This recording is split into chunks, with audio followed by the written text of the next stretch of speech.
வணக்கம் live சென்னை.com viewers. நமது இந்தியாவில் இந்து மதத்தில் மோட்சம் அல்லது முக்தி அடைய உதவும் புனித தலங்களாக 7 நகரங்கள் இருக்கின்றன. இந்த 7 நகரங்களை சப்தகிரி என்று அழைக்கிறார்கள். இந்த வீடியோவில் அந்த 7 முக்தி தலங்களையும் அதன் சிறப்புகளையும் பற்றி விரிவாக பார்க்க போகிறோம்.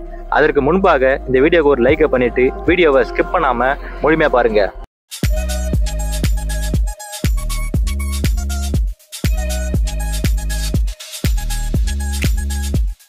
ஏழாவதாக துவாரகை.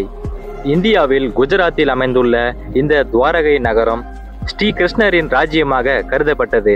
துவாரகை என்று அழைக்கப்படும் இந்த புனித தலம் குஜராத் மாநிலத்தில் கோமதி ஆற்றங்கரையில் துவாரகாதீஷ் என்கிற திருக்கோவில் அமைந்துள்ளது.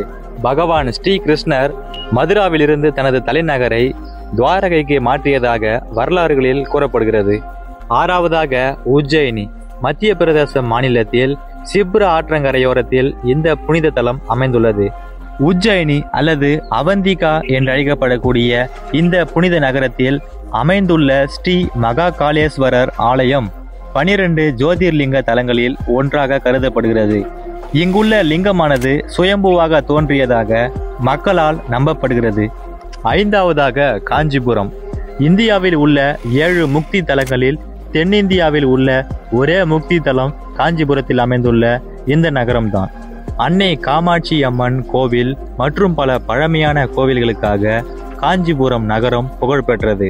காஞ்சிபுரம் நகரத்தில் வாழும்போதே முக்தி கிடைக்கும் என்று நம்பப்படுகிறது. ஆதலால் காஞ்சிபுரம் 1000 கோயில்களின் நகரம் என்று அழைக்கப்படுகிறது. காஞ்சிபுரம் நகரத்தில் உள்ள பிரபலமான கோவில்களாக அன்னை காமாட்சி அம்மன் கோவில், பஞ்ச ஸ்தலங்களில் ஒன்றான ஏகம்பரநாதர் கோவில் மற்றும் ஸ்ரீ வரதராஜ பெருமாள் கோவில் ஆகியவை புகழ்பெற்ற கோவில்களாக கருதப்படுகிறது. நான்காவதாக காசி. இந்தியாவில் உத்தரப்பிரதேச மாநிலத்தில் வாரணாசி நகரத்தில் கங்கை நதிக்கரையின் ஆற்றங்கரையோரமாக அமைந்துள்ளது இந்த காசி விஸ்வநாதர் கோவில். இந்த இடம் சிவபெருமானின் இருப்பிடமாக கருதப்படுகிறது. முன்னோர் காலத்தில் இந்த இடத்திற்கு காசி என்று அழைக்கப்பட்டதால் இங்குள்ள கோவிலுக்கு காசி விஸ்வநாதர் கோவில் என்றுதான் பெயர் பெற்றுள்ளது. இந்த கோவிலில் வந்து இறந்தால் முக்தி கிடைக்கும் என்று நம்பப்படுகிறது. காசியில் வந்து இறந்தவர்களுக்கு மறுபிறவி இல்லை என்று ஒரு ஐதீகம். அது மட்டுமல்லாமல் காசி விஸ்வநாதர் கோவில் 12 ஜோதிர்லிங்க தலங்களில் ஒன்றாக கருதப்படுகிறது. மூன்றாவதாக ஹரித்துவார். இந்தியாவில் உத்தரகண்ட் மாநிலத்தில் உள்ள இந்த நகரம் கங்கை சமவெளியை அடையும் இடமாக உள்ளது. இங்குள்ள கங்கை நதியில் குளித்து நீராடினால் பாவங்கள் நீங்கி முக்தி கிடைக்கும் என்று நம்பப்படுகிறது. ஹரித்துவார் நகரம் கடவுளின் நுழைவாயில் என்று அழைக்கப்படுகிறது. 12 ஆண்டுகளுக்கு ஒரு முறை கொண்டாடப்படும் கும்பமேளா நிகழ்ச்சி ஹரித்துவாரின் முக்கிய சிறப்பாக கொண்டாடப்படுகிறது. இரண்டாவதாக மதுரா. உத்தரப்பிரதேச மாநிலத்தில் ஒரு பகுதியான இந்த நகரம் பகவான் ஸ்ரீ கிருஷ்ணர் பிறந்த இடமாக கருதப்படுகிறது.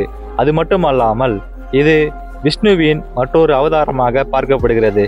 யமுனா நதிக்கரையில் அமைந்துள்ள இந்த மதுரா பகவான் ஸ்ரீ கிருஷ்ணர் கோவில்கள் மற்றும் பல புனித தலங்களால் புகழ்பெற்றவை. முதலாவதாக அயோத்தி. இந்தியாவில் உத்தரப்பிரதேச மாநிலத்தில் சரையூ நதிக்கரையில் அமைந்துள்ள இந்த அயோத்தி நகரம் ஸ்ரீராமர் பிறந்த புண்ணிய பூமியாக கருதப்படுகிறது. இந்த அயோத்தி நகரத்தில் இறந்தவர்களுக்கு முக்தி கிடைக்கும் என்று நம்பப்படுகிறது.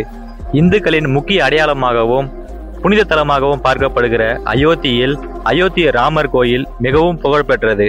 இந்த வீடியோவில் நாம் பார்த்த புனித தலங்களில் நீங்கள் எந்த புனித தலத்திற்கு சென்றிருக்கிறீர்கள் என்பதை இந்த வீடியோவின் கருத்து பக்கத்தில் தெரிவிக்கவும்.